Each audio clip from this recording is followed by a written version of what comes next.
right, back in the building. It's the illustrious Professor Lake for Fourth Quarter Boy Sports, taking a look at the current offensive depth chart, post-draft, post-free agency. I'm sure there's going to be a couple more free agents we sign, but we'll get into that. Just briefly looking over the roster as we see it today. You see a couple new additions, or actually a lot of new additions in the quarterback room, the wide receiver room, the tight end room. You know, we got a couple sprinkled here and there in the line. So let's just go through it real quick. You know, just see where we made most of our improvements at. Let's talk about it. So let's get right into it. It's the illustrious Professor Lake, Fourth Quarter Boy Sports. And when you look at the quarterback room, obviously you look for Mitchell Trubisky to take another big step this season. You know, we've seen some promise last season with his accuracy and his ability to lead the offense and be a leader in different situations. This year, I think with the right tutelage from Coach Nagy and Mark Helfrich, I think that Trubisky's skills and his playmaking ability and his analysis of defenses and his control over the offense will just be enhanced. You know, he said earlier this season in the interview that he's never been coached as much as he has in the last 3 days of his voluntary training camp that they had than ever before. You know, he played a whole season with John Fox. So, as I said before, that's kind of damning for Fox. But I like the quarterback room. You got a veteran in Chase Daniel. He's been experienced in backing up other guys, and he's been able to come in there and keep the offense going. So I like that. Definitely was great to get rid of Mike Glennon. And Tyler Bray, you know, he's a third-string quarterback. You know, if all else fails, he knows Matt Nagy's system. In the running back room, not much has changed. You see Taquan Mizell. I'm not sure what he has to offer to the running back room, but, you know, the other running backs seem to have some good things to say about him, and they like him. So he must have some sort of talent, and he must be a good locker room guy as far as I can tell. But I continue to say this. I think Jordan Howard's going to continue on his 1,000-yard running seasons. He can improve on catching the ball out the backfield. Yes, I think he can improve at doing that. Tariq Cohen, you know, it's a luxury piece right there. I think he's going to be involved in Matt Nagy's system. I'm looking for him to take another big step. You know, I don't see him as an every down back, but I do see him, you know, being able to give Jordan Howard a spell from time to time. You know, you got Michael Burton at fullback. You know, I don't think that's going to change. But the thing that a lot of people like to talk about is the wide receiver room with the addition of Allen Robinson. You got Benny Fowler, Taylor Gabriel.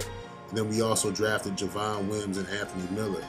You know, so the big question is, what wide receiver will not make the 53-man roster? And, you know, you got to take a look at Tanner Gentry. And then there's Kevin White.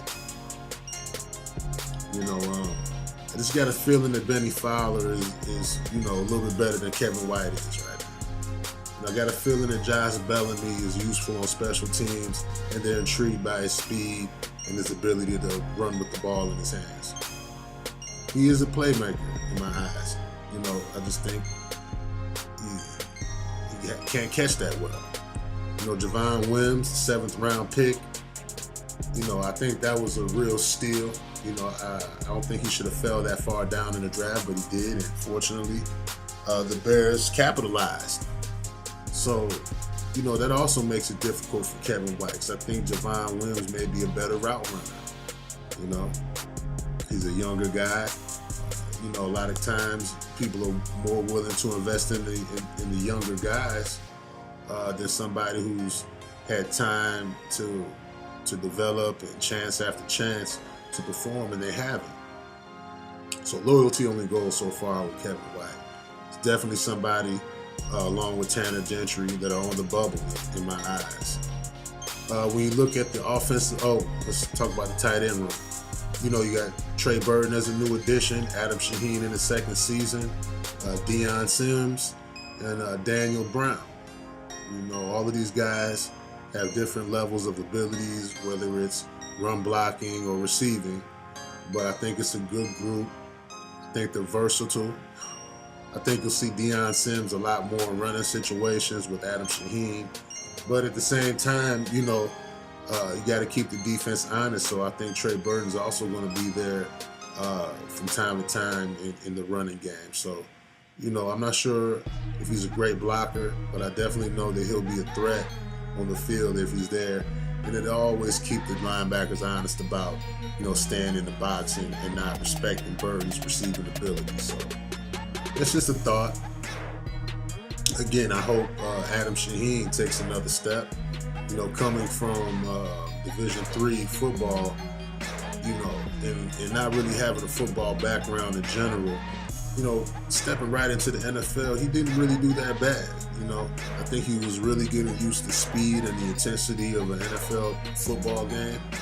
But at the end of the day, when his number was called upon, I don't really think he had a lot of drops.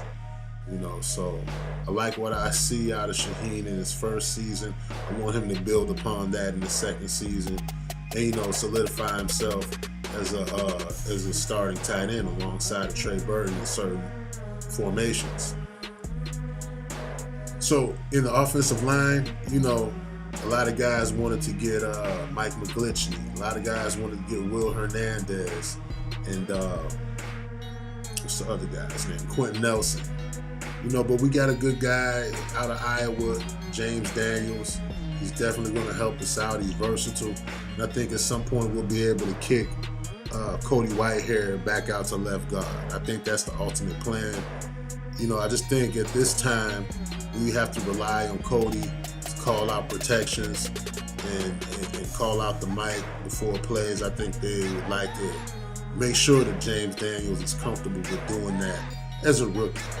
He's only 20 years old, so that's definitely a position that you kind of got to grow into. It's definitely a leadership position, whether people know it or not. If your pass protection is wrong, you can get your quarterback killed.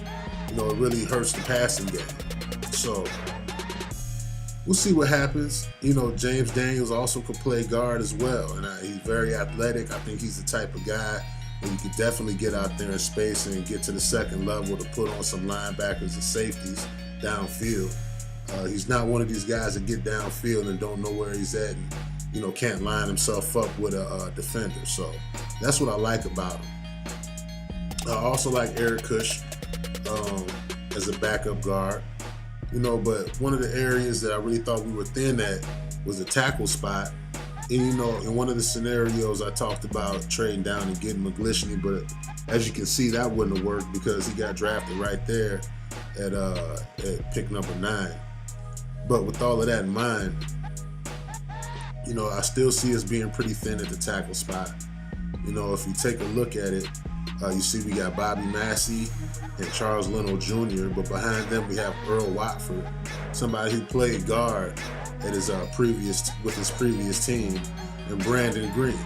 I'm not sure, where he fits into the scheme. I know he's a depth piece, but I'm hoping that he can catch on to the system and prove himself worthy of wearing this Bears jersey. Now we look at Jordan Morgan. He was injured all last season. Another guy from a smaller school who has yet to see NFL playing time. Bradley Sowell has had some playing time last season, and I'm not really confident in Hronis Grasu getting playing time either. So definitely it was a great pick by getting James Daniels. It definitely kind of shores up your starting lineup, but I still see that, should a Kyle Long go down, you would need a quality depth piece behind that. I don't know if they're relying on Eric Kush to be that guy with him coming off a season-ending hamstring injury. But, you just look at the guys at the number 2 spot outside of James Daniels and let's just say Eric Kush. What you see is a bunch of guys that haven't had any playing time in the NFL. Even Rashad Coward, he didn't play that much at all last season, but now you see him, he's on the offensive side of the ball. It just kind of makes me wonder, where his future lies as well with the Bears. With that in mind, it's Fourth Quarter Boys Sports. We'll go even more in depth. We'll talk about Anthony Miller. We'll talk about Javon Wims. These are guys I think are going to make the team. In my opinion, like I said before, Kevin White, Tanner Gentry, they're on the bubble. They're on the bubble. And some of these offensive linemen I'm looking at, they're on the bubble as well. It's honest. Saronis Rasul, Rashad Coward. We really need to get some quality depth. Kyle Long hasn't really been durable over the last couple seasons, and it's important that we address, having quality depth up front. With that being said, it's Fourth Quarter Boys Sports. Just looking at the offense where we are right now with the new draft picks. This doesn't include the undrafted free agents that we picked up. There's a couple guys in there that I like. Definitely one that I also mocked to the Bears, but we'll talk about that when I talk about the defensive side of the ball. But leave me your opinion, man. What you think, man? It's Kevin White and Tanner Gentry. Which one of them are going to make the team? I don't know. It's a toss-up, man. I don't want to include Benny Fowler in this because, I've seen him play. He's not a bad receiver. He actually has NFL playing time. What about Josh Bellamy? Where does he fit in on the team? Definitely has been a good special teams player for years. So we'll see what happens with Josh. Looking for Adam Shaheen to take another big step. We want to see Deion Sims be a solid tight end in the running game. We got to find some players in this offensive front if we want to get things going in the right direction. But it's Fourth Quarter Boys Sports. I am the illustrious one, Professor Lake. Like, comment, share, subscribe. I already know what it is, man. Chicago Bears. Bear down.